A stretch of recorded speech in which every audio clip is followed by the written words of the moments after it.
Assalamu alaikum, it's Qazi Rizwan and you are watching your favorite YouTube channel Brilliant Teen Foundation.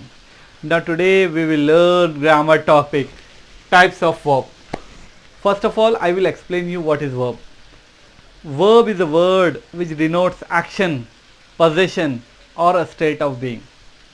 Verb ऐसा word होता है जो denote करता है action बतलाता है. Verb means in Urdu we call it as fail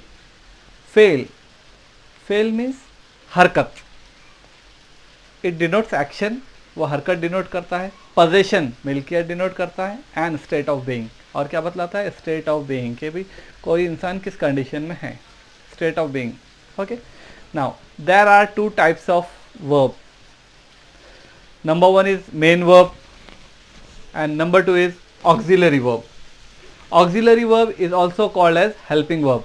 Auxiliary verb को helping verb भी कहा जाता है. Now, number one is main verb. There are two types of main verb. Main verb की दो किस्में होती है. Number one is finite verb and number two is non-finite verb. Now, first we will deal with finite verb. What is finite verb? Finite verb is a verb which change according to tense, person और number. Finite verb वो verb होते हैं जो change होते हैं according to tense, ज़माने के लिहाज से चेंज होते हैं, पर्सन के लिहाज से चेंज होते हैं, शख्स के लिहाज से, और नंबर के लिहाज से चेंज होते हैं. Let's see few examples. मैं कुछ एग्जांपल्स के ज़रिए से आपको समझाऊंगा फाइनाइट वर्ब क्या है. Example number one is I play cricket. Second example is I played cricket. Now here in these two sentences there is a slight difference, play and played. Now in first sentence is of present tense and second sentence is of past tense. Now see, this is a tense of this is present tense and this is past tense. It means that when sentence is there in present tense, the verb will be in the first form, play, and when sentence is in past tense, then the verb will be in second form, played. मतलब जब sentence present tense में था तो जब ये verb play था, और जब वो पास्ट में हो गया तो ये वर्ब क्या बन गया? प्लेड बन गया. इट मीन्स दैट, इसके मतलब ये होता है कि ये verb change according to the tense. Finite verb ऐसे वर्ब होते हैं जो टेंस के हिसाब से, पर्सन के हिसाब से और नंबर के हिसाब से चेंज होते हैं. मतलब यहाँ पर टेंस चेंज हुआ, यहाँ पर प्रेजेंट था, यहाँ पर पास्ट हो गया. इट मीन्स प्रेजेंट से पास्ट हुआ तो ये वर्ब क्या हो गया? चेंज हो गया. Form, there is a change in the form of a verb. पहले ये फर्स्ट फॉर्म था, बाद में सेकेंड फॉर्म हो गया. Okay, now we will deal with the next example, person. अब अभी हम पर्सन के चेंज का एग्जाम्पल लेंगे. I run a mile and second is he runs a mile. देखिए अब ये दूसरे एग्जाम्पल में आई रन अ माइल, यहाँ पर ये वर्ब है रन और यहाँ पर ये वर्ब है रन्स. देखिए जब पर्सन था आई मीन्स फर्स्ट पर्सन, तो एट दैट टाइम ये क्या है? रन. लेकिन जब वो पर्सन चेंज हो गया ही, तो यहाँ पे रन्स बन गया. पहले ये वो first form of the verb था, अब ये बन गया है S form of the verb. It means that के फाइनाइट वर्ब वो वर्ब होते हैं जो पर्सन के अकॉर्डिंग टू पर्सन चेंज होते हैं. Okay, next example we will take examples of number. Now here see example, apple is of red colour and here second example is apples are of red colour. देखिए ये दो example है. इसमें पहले example में is ये verb है, दूसरे एग्जाम्पल में आर ये वर्ब है. अब देखिए पहले एग्जाम्पल में एप्पल सिंगुलर है, वाहिद है, इसीलिए इसका इस्तेमाल हुआ है, और एप्पल्स ये है प्लूरल, मतलब जमा है, इसीलिए यहाँ पे वर्ब आर आया है. इट मीन्स दैट कि वर्ब जो होता है वो according to the number change होता है. कि सिंगुलर के साथ इसका इस्तेमाल हुआ और प्लूरल के साथ आर का, मतलब वाहिद के साथ इसका इस्तेमाल और जमा के साथ आर का इस्तेमाल. इट मीन्स दैट, यानी अब आपको समझ में आया होगा कि ये डेफिनेशन जो है, as per this definition finite verb is a verb which change according to tense, tense के लिहाज से चेंज होता है, पर्सन के लिहाज से चेंज होते हैं, और नंबर के लिहाज से चेंज होता है. So I think so you have understood this part, that is finite verb. Okay, so here you have understood what is finite verb. Now I will explain you that there are two types of finite verb. Finite verb की भी दो किस्में होती है. Number one is transitive verb and number two is intransitive verb. Verb finite verb की दो किस्में होती है, एक है ट्रांजिटिव वर्ब, एक है intransitive verb. Now I will explain you what is transitive verb. Transitive verb क्या होता है? Transitive verb an action that has a direct object to receive that action. ऐसा एक्शन जिसको डायरेक्ट ऑब्जेक्ट मिल रहा है, टू रिसीव दैट एक्शन, उस action को रिसीव करने के लिए डायरेक्ट ऑब्जेक्ट मिल रहा है, उस वर्ब को कहते हैं transitive verb. An action that has a direct object to receive that action. Here, see example. Rohan kicked the ball. She sang a song. Now here in first example, kicked is an action. Kick ये क्या है? एक हरकत है, action है. And it has a direct object. इसके पास ये डायरेक्ट ऑब्जेक्ट है, the boy. Rohan kicked the boy. Rohan ने उस लड़के को किक मारा, तो ये यहाँ पर ऑब्जेक्ट है the boy. It means that this action has direct object to receive this action. Next example is she sang a song. Here sang is a verb. Sang यहाँ पर वर्ब है and it has a direct object. इसके पास ये a song, ये direct object है जो कि रिसीव कर रहा है, ये डायरेक्ट ऑब्जेक्ट रिसीव कर रहा है इस verb को. It means that here in the first sentence kicked is a transitive verb and in the second sentence sang is a transitive verb. इन्हें ट्रांजिटिव वर्ब क्या होते हैं? ऐसे वर्ब होते हैं जिसके पास डायरेक्ट ऑब्जेक्ट होते हैं उस एक्शन को, उस हरकत को रिसीव करने के लिए, इसीलिए उसे ट्रांजिटिव वर्ब कहा जाता है. Now second example, second type of finite verb is intransitive verb. पहला था ट्रांजिटिव, दूसरा है intransitive verb. Now, actually, intransitive verb is exactly opposite of transitive verb. Intransitive verb क्या होता है? Exactly opposite होता है transitive verb का. Intransitive verb and intransitive verb does not have a direct object to receive that action. देखिए, intransitive verb में direct object नहीं होता है to receive that action. Transitive में डायरेक्ट ऑब्जेक्ट था, उस एक्शन को रिसीव करने के लिए डायरेक्ट ऑब्जेक्ट था, लेकिन इंट्रांजिटिव वर्ब में डायरेक्ट ऑब्जेक्ट नहीं होता है. That's why it is called as intransitive. इसके पास डायरेक्ट ऑब्जेक्ट नहीं होता है एक्शन को रिसीव करने के लिए, that's why it is called as intransitive. Example, they work hard. ना see, work is a verb. यहाँ पे वर्क जो है वर्ब है, it is an action but it does not have the object. यहाँ पर ऑब्जेक्ट नहीं है. She is sleeping. Here sleeping is a verb but it does not have any object. यहाँ पर वर्क को कोई ऑब्जेक्ट नहीं है रिसीव एक्शन करने, इसको रिसीव करने के लिए, और यहाँ पे इस वर्ब को भी, स्लीपिंग को भी कोई ऑब्जेक्ट नहीं है रिसीव करने के लिए. दैट्स वाई ये वर्क और sleeping they both are the intransitive verb, इसीलिए इन्हें इंट्रांजिटिव वर्ब कहा जाता है. So have you understood what is transitive verb and what is intransitive verb? देखिए, ट्रांजिटिव मतलब ऐसा वर्ब होता है जिसके पास डायरेक्ट ऑब्जेक्ट होता है उसको रिसीव करने के लिए, और इंट्रांजिटिव वर्ब में डायरेक्ट ऑब्जेक्ट नहीं होता है उसको रिसीव करने के लिए. That's why it is called as an intransitive verb. So these both, transitive and intransitive, both are the type of finite verb. ये दोनों टाइप है finite verb. Now I will explain you the second type of main verb, that is non-finite verb. Non-finite verb, it does not have any agreement with the subject. It does not change as per the tense, person or number. Non-finite verb जो होते हैं, non-finite verb, it does not change as per the tense. Tense के हिसाब से, person के हिसाब से या number के हिसाब से वो change नहीं होते हैं. फाइनाइट वर्ब जो थे वो फाइनाइट वर्ब तो चेंज होता है as per tense, as per number और एज पर पर्सन, और नॉन फाइनाइट वर्ब जो होता है वो चेंज नहीं होता है as per person, as per tense और as per number, because they don't have any agreement with the subject, उनका कोई एग्रीमेंट नहीं होता है with the subject. There are 3 types of non finite verb. Non finite verb की 3 किस्में होती है. Number 1 is infinitive, number 2 is participle and number 3 is gerund. First we will deal with infinitive. What is an infinitive? ये infinitive क्या होता है? Infinitive means when 2 is added before the first form of a verb, it is called as an infinitive.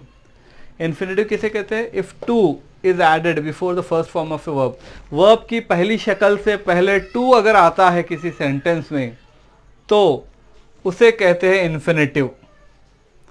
Example, I want to learn English.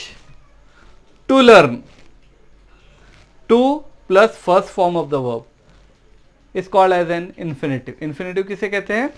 2 plus first form of the verb. verb की पहली शक्ल से पहले अगर 2 लगता है तो उसे कहते हैं infinitive. He wants to learn English. To learn. तो ये infinitive क्या होता है? To learn, to speak, to teach, to eat, to write, to play. ये सारे एग्जाम्पल होते हैं infinitive के. Infinitive means 2 plus first form of the verb. Okay. So now we will proceed to the second type of non-finite verb, that is participle. अब ये participle क्या होता है? Participle means verb with ing form. ing form वाले verb को participle कहा जाता है और verb with third form. third form वाले verb को participle कहा जाता है. verb in ing form and verb in third form is called as participle. verb की जो forms होते हैं, verb के जो forms होते हैं उसमें एक फॉर्म होता है वर्ब का first form, that is an original form, then second form, then third form, S और S form is also there and V I N G, verb in I N G form is also there. Okay, so participle किसे कहते हैं? Verb in I N G form is called as present participle and verb in third form is called as past participle. Verb अगर I N G form में होता है तो उसे present participle कहते हैं और थर्ड फॉर्म में होता है तो उसे क्या कहते हैं? Past participle. For example right है तो राइट के साथ आई एन जी होता है तो राइटिंग मतलब वो प्रेजेंट पार्टिसिपल बन जाएगा, और अगर वो उसको थर्ड फॉर्म में होता है जैसा रिटन तो रिटन होता है past participle. Okay, will take example. I am writing a letter. So here writing is a present participle. Writing ये क्या है? प्रेजेंट पार्टिसिपल है. वैसे she is cooking, so here cooking is a present participle. If I say she has written a letter तो written यहाँ पे क्या हो जाएगा? पास्ट पार्टिसिपल हो जाएगा. So have you understood what is participle? Participle किसे कहते हैं? वर्ब इन आईएनजी फॉर्म और verb in third form is called as participle. Participle के भी 2 टाइप है, एक होता है प्रेजेंट पार्टिसिपल, एक होता है past participle.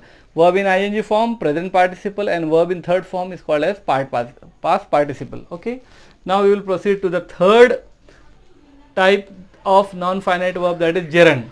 Now what is gerund? Now see here, actually gerund और participle, present participle और gerund में काफ़ी similarity है. I will explain you. Now see here, gerund. Now see, I like writing. Writing. She likes cooking. देखिए ये भी ing form में दिख रहा है. This is also in ing form. यहाँ पर राइटिंग है, यहाँ पर कुकिंग है. देखिए यहाँ पर राइटिंग है, यहाँ पर कुकिंग है. यहाँ पर ये राइटिंग और कुकिंग पार्टिसिपल प्रेजेंट पार्टिसिपल हो रहा है, तो फिर यहाँ आने के बाद ये जेरेंड कैसे हो रहा है? I will explain you. देखिए अब मैं आपको समझाता हूँ. Actually here this writing is working, is act as a verb. यहाँ पर ये वर्ब का काम कर रहा है. ये कुकिंग का काम कर रहा है. It works as a verb, मतलब ये एक्शन, यहाँ पर एक्शन बतला रहा है, यहाँ पर भी एक्शन बतला रहा है. But here it is not an action. यहाँ पर ये एक्शन नहीं है, यहाँ पर ये नाउन है. It act as a noun. When ING form of a verb it acts as a noun then it is called as gerund. जब ING form of a verb अगर एक्ट करता है एज ए नाउन, जब वो ING form of verb जब बन जाता है नाउन, एक्ट करता है as a noun, then it is called as what? Gerund. उसे जेरेंड कहते हैं. Now see here, I am writing a letter. ये सेंटेंस में मैं खत लिख रहा हूँ. तो यहाँ पे लिख रहा ये जो है ये है एक्शन है, ये फेल है, ये वर्ब है. लेकिन आई लाइक राइटिंग, मुझे लिखना पसंद है. तो यहाँ पे ये लिखना, व्हाट आई लाइक, मुझे क्या पसंद है? आई लाइक राइटिंग, तो यहाँ पर ये it is what, it is an object, और ऑब्जेक्ट हमेशा नाउन या प्रोनाउन ही होता है। ऑब्जेक्ट क्या होता है, सब सेंटेंस के अंदर ऑब्जेक्ट जो होते हैं वो कभी भी क्या बनते हैं, नाउन बनता है या प्रोनाउन बनता है। So here writing is an object, और ऑब्जेक्ट हमेशा नाउन या प्रोनाउन होता है। तो ये it is worked as in this sentence, writing is worked as what, it worked as a noun, ये नाउन का काम करे। She in second sentence she likes cooking, दूसरे सेंटेंस में शी लाइक्स कुकिंग। यहाँ पर देखिए पहले उसमें ये लाइक ये वर्ब है, दूसरे उसमें ये लाइक्स ये वर्ब है, और ये कुकिंग क्या है, cooking is it is considered as gerund, ये जेरेंड है क्योंकि it is not verb, it is not acting as a verb here, it is acting as a noun. The word which the ing form of a verb which act as a noun is called as gerund. So have you understood what is the difference between a participle and gerund? Present participle बोले तो ऐसा ing form of verb होता है जो act करता है as a verb only, verb का काम करता है, उसे प्रेजेंट पार्टिसिपल कहते हैं। और जो ing form of a verb noun की एक्ट करता है, it act as a noun, उसे कहते हैं gerund. So I think so you have understood all the 3 types of non finite verb.